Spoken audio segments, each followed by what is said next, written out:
चंद्रगुप्त मौर्य एक शांत नदी के किनारे चुपचाप बैठे थे। उनके चेहरे पर गहरी सोच थी और मन किसी भारी बोझ की तरह परेशान लग रहा था। तभी आचार्य चाणक्य वहां से गुजरे। उन्होंने चंद्रगुप्त से पास आकर पूछा, क्या हुआ चंद्रगुप्त, तुम इतने चुप क्यों हो, मन परेशान क्यों है? चंद्रगुप्त ने नजरें नीचे करते हुए कहा, गुरुदेव, क्या हर बात दिल में रखना सही होता है? कभी कभी लगता है कि अगर मैं अपनी सारी बातें किसी को बता दूं तो मेरा मन हल्का हो जाएगा। चाणक्य ने मुस्कुराते हुए कहा, बिल्कुल नहीं, यही सोच इंसान को सबसे ज्यादा नुकसान पहुंचाती है। ये दुनिया सबसे ज्यादा उन लोगों को तोड़ती है जो दिल से साफ होते हैं, लेकिन अपनी बातें सबके सामने कह देते हैं, जो बिना सोचे समझे अपने दुख, राज, भावनाएं और योजनाएं दूसरों से बांट देते हैं। उन्होंने आगे कहा, सबसे बड़ा धोखा हमारे दुश्मन नहीं बल्कि वे लोग देते हैं जिन्हें हम अपना समझते हैं, जिनके सामने हम दिल खोल देते हैं। इस दुनिया में अगर कोई चीज सबसे कीमती है तो वो है आपकी जानकारी और आपके मन की बातें। जैसे धन को तिजोरी में संभाल कर रखा जाता है, वैसे ही कुछ बातें अपने मन में रखना ही समझदारी है। हर किसी को सब कुछ बताना समझदारी नहीं होती। चुप रहना भी एक कला है, और जो इस कला में माहिर हो जाता है उसे कोई हिला नहीं सकता। तो दोस्तों, अगर आप सच में चाहते हैं कि कोई आपकी कमजोरी का फायदा ना उठाए, तो आज का ये वीडियो आपकी आंखें खोल देगा, क्योंकि आज हम जानेंगे वो जरूरी बातें जिन्हें आचार्य चाणक्य ने साफ कहा था कि इन्हें कभी किसी से मत कहो। ये बातें किताबों की साधारण बातें नहीं हैं, बल्कि जीवन के अनुभव हैं, जो अगर सही समय पर समझ में आ जाएं तो आपको मजबूत बना सकते हैं। लेकिन अगर इन्हें नजरअंदाज किया जाए तो ये आपकी पूरी जिंदगी को मुश्किल में डाल सकते हैं। तो आइए जानते हैं वे बातें जिन्हें छुपाकर रखना ही समझदारी है, ताकि आप खुद को, अपने रिश्तों को और अपने भविष्य को सुरक्षित रख सकें। पहली बात, अपनी कमजोरियां किसी को मत बताओ। जिस दिन तुमने अपनी कमजोरी किसी को बता दी, उसी दिन तुमने अपनी हार की पहली सीढ़ी चढ़ ली। ये कोई मामूली बात नहीं है, बल्कि जीवन का एक कड़वा लेकिन जरूरी सच है। सोचो, जब तुम किसी को अपनी परेशानी बताते हो, जैसे मुझे ये बात समझ नहीं आती, मुझे डर लगता है, मैं खुद को अकेला महसूस करता हूँ, तो सामने वाला पहले तो तुम्हारी बात सुनकर तुम्हें सहानुभूति देता है, तुम्हें आराम देता है। लेकिन यहीं से असली खेल शुरू हो जाता है। समय के साथ वही व्यक्ति जो तुम्हें समझने का दिखावा कर रहा था, तुम्हारी कमजोरियों का इस्तेमाल तुम्हारे खिलाफ करने लगता है। वो तुम्हें जज करने लगता है, तुम्हारी बुराई पीछे से करता है, और सबसे खराब, जब मौका मिलेगा वो तुम्हें उन्हीं बातों से चोट पहुंचाएगा, तुम्हें नीचा दिखाएगा। आचार्य चाणक्य कहते हैं कि अपनी कमजोरी सिर्फ दो लोगों को बताओ, खुद को और भगवान को, बाकी किसी को नहीं, क्योंकि ये दुनिया कमजोरों को कभी माफ नहीं करती, ये उन्हें रौन देती है। लेकिन जब तुम मजबूत दिखते हो तो वही दुनिया तुम्हारे आगे झुक जाती है। कमजोरी बताने का मतलब है अपना सुरक्षा कवच उतार देना और सामने वाले को ये मौका देना कि वो जब चाहे तुम्हारे दिल और आत्मा पर वार कर सके। अगर तुमने किसी को बता दिया कि तुम्हें क्या डर लगता है, क्या चीज तुम्हें टूटने पर मजबूर कर देती है, तो तुमने अपने दुश्मन को अपने किले का नक्शा दे दिया है। अब वो जब चाहे कहीं भी हमला कर सकता है। क्या तुमने देखा है कि जो लोग बार बार रोते हैं, अपनी परेशानी हर किसी से बांटते हैं, उन्हें लोग गंभीरता से लेना बंद कर देते हैं, और जो हमेशा मुस्कुराते हैं और हिम्मत दिखाते हैं, उनकी मजबूती लोगों को झुकने पर मजबूर कर देती है। अब सोचो, अगर तुमने किसी को ये दो बातें बता दी, पहली तुम क्या करने वाले हो और दूसरी तुम्हारी सबसे बड़ी कमजोरी क्या है, तो सामने वाला क्या करेगा? वो तुम्हारे सपनों को तोड़ने की कोशिश करेगा और तुम्हारी कमजोरी को तुम्हारा सबसे बड़ा दुश्मन बना देगा। तुम्हारी मेहनत, तुम्हारे प्लान, तुम्हारी पूरी कोशिश, सब कुछ खराब हो सकता है, सिर्फ इसलिए कि तुमने बिना सोचे समझे सब बता दिया। दोस्तों, ये दुनिया उतनी साफ सुथरी नहीं है जितनी दिखती है। यहाँ हर मुस्कुराता चेहरा तुम्हारा अच्छा दोस्त नहीं होता, इसलिए थोड़ी सी गलती भी तुम्हें बहुत पीछे धकेल सकती है। आचार्य चाणक्य ने कहा था, जिसने मौन की ताकत को समझ लिया वो हर लड़ाई जीत सकता है। मौन कोई कमजोरी नहीं है, ये समझदार लोगों का सबसे बड़ा हथियार है। जब तुम बोलते हो तो सामने वाला तुम्हें समझने लगता है, लेकिन जब तुम चुप रहते हो तो वो कंफ्यूज रहता है, और यही कंफ्यूजन तुम्हारी सुरक्षा बन जाती है। इसलिए अगली बार जब मन करे किसी को अपनी परेशानी बताने का, रुक जाओ, सोचो और खुद से पूछो, क्या सामने वाला उस दर्द को सह सकेगा या कल उसी दर्द को मेरे खिलाफ इस्तेमाल करेगा? अगर जवाब नहीं है तो बस चुप रहो, मजबूत बनो, और याद रखो, कमजोरी वो चीज है जो अगर सिर्फ अपने तक रखी जाए तो सुधार बनती है, लेकिन अगर सबको पता चल जाए तो हथियार बन जाती है। तो दोस्तों, आज से वादा करो और कमेंट में लिखो कि आज से मैं अपनी कमजोरियां किसी को नहीं बताऊंगा। दूसरी बात, घर परिवार की परेशानी किसी को मत बताओ। जीवन का सबसे पहला और जरूरी नियम है, अपने घर की परेशानी कभी घर के बाहर मत बताओ। चाहे झगड़ा हो, मनमुटाव हो या कोई बड़ी तकलीफ, इसे दूसरों के सामने बताने से सिर्फ नुकसान होता है, कोई फायदा नहीं। अब सोचो, हर घर में बहस होती है, कहीं पति पत्नी के बीच लड़ाई होती है, कहीं भाई बहन में तकरार होती है, और कई बार पीढ़ियों के बीच सोच में भी फर्क होता है। ये सब रिश्तों का हिस्सा है।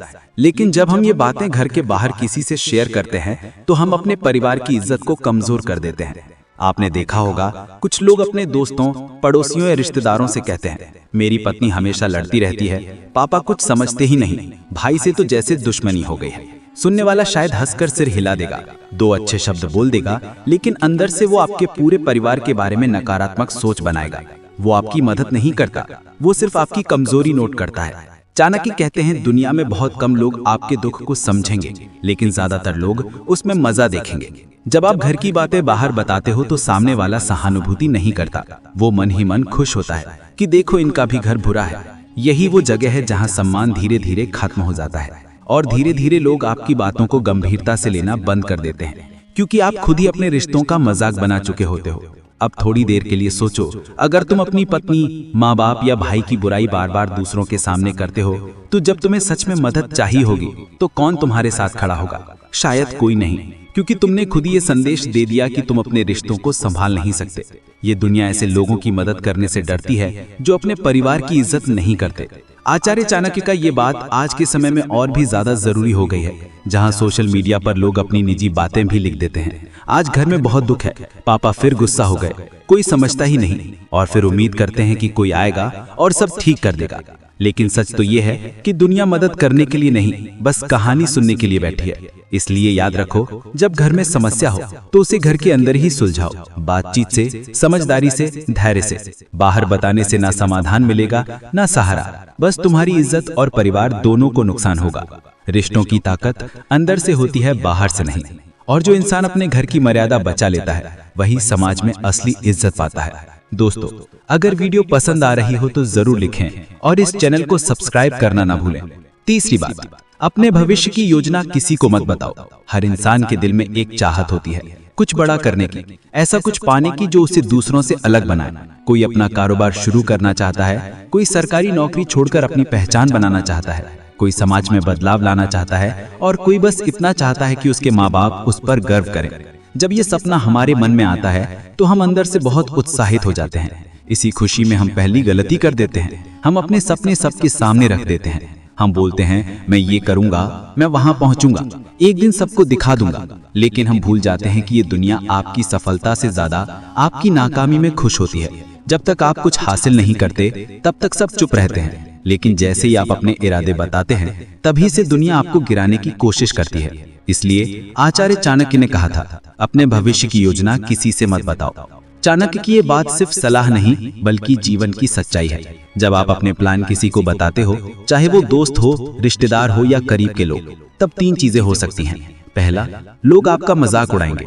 दूसरा, वे आपको डराएंगे कि ये तुम्हारे बस की बात नहीं है। और तीसरा, कुछ लोग ऐसे भी होंगे जो आपकी राह में रोड़े डालेंगे ताकि आप आगे ना बढ़ पाओ। अब सोचो, अगर तुमने किसी को बताया कि तुम करोड़पति बनना चाहते हो, या IAS अधिकारी बनना चाहते हो, या देश का सबसे सफल इंसान बनना चाहते हो, तो क्या होगा? हो सकता है सामने वाला आपको सीधे ना रोके, लेकिन वो आपके सपनों पर शक करेगा, ताने मारेगा, और अगर आप कमजोर हुए तो आप खुद पर ही शक करने लगोगे। जो आत्मविश्वास तुम्हारे अंदर था वो धीरे धीरे खत्म हो जाएगा। सबसे बुरी बात यह है कि ये चोट अक्सर अपने ही लोग देते हैं, वही दोस्त, वही रिश्तेदार। और दुख की बात है कि कई बार घर वाले भी आपकी ताकत को नहीं समझते और कह देते हैं, अरे ये तेरे बस की बात नहीं है। लेकिन उन्हें नहीं पता कि आपके दिल में जो चाहत है वो दिखती नहीं, लेकिन आपको जलाकर बड़ा बनने में मदद करती है। इसलिए चाणक्य ने कहा, अपने सपनों की बातें मत करो, उन्हें पूरा करो। जब तुम सफल हो जाओगे तो तुम्हारी सफलता खुद सबको जवाब दे देगी। तब तुम्हें किसी को समझाने या बहस करने की जरूरत नहीं पड़ेगी। तुम्हारी जीत खुद बोलती है। सपने वो नहीं होते जिन्हें सबको बताया जाए, सपने वो होते हैं जिन्हें अकेले दिल में रखकर चुपचाप मेहनत करके एक दिन सबके सामने लाया जाए, बिना शोर मचाए। तुम्हारा लक्ष्य एक जलती हुई आग है। अगर तुमने उसे गलत हवा दी, मतलब गलत लोगों से बताया, तो वो आग बुझ सकती है। या दुनिया चाहती है कि तुम उनसे ज्यादा आगे ना बढ़ो, वे चाहते हैं कि तुम उनके बराबर रहो। और अगर तुमने किसी ऐसे इंसान को अपने सपने बता दिए जिसे तुम्हारी तरक्की से जलन है, तो वो या तो तुम्हें रोकने की कोशिश करेगा या तुम्हारे मन में इतना डर भर देगा कि तुम खुद ही रुक जाओगे। जाओगे। तो याद रखो, जो लोग तुम्हारे सपने नहीं समझ सकते वे कभी तुम्हारी सफलता नहीं सह सकते। इसलिए जब तक तुम्हारी कामयाबी सबको चौंका न दे तब तक चुप रहो, मेहनत करते रहो और अपने सपनों को अपनी मेहनत से पूरा करो। चौथी बात, अपने विचार किसी को मत बताओ। हम सबके अंदर एक खास दुनिया होती है, हमारी सोच, हमारे नजरिए, हमारी समझ। यही सोच हमें दूसरों से अलग बनाती है। लेकिन जब हम बिना सोचे समझे अपने विचार दूसरों के सामने रख देते हैं तो कई बार वही विचार हमारी सबसे बड़ी कमजोरी बन जाते हैं। आचार्य चाणक्य ने इस बात को बड़ी अच्छी तरह समझाया था। अपनी बुद्धि और सोच हर किसी के सामने खोलना मूर्खता है, क्योंकि इस दुनिया में हर कोई आपकी सोच को समझ नहीं पाता। जो बात आपको समझदार लगती है वही किसी और को बेवकूफी लग सकती है। आप अगर किसी समस्या को अलग नजरिए से हल करने की कोशिश करते हैं तो लोग कह सकते हैं ये क्या पागलपन है। आप अगर जीवन को गहराई से समझना चाहते हैं तो लोग कहेंगे फालतू बातें मत कर। और यहीं से शुरू होता है आत्मसंदेह का सफर।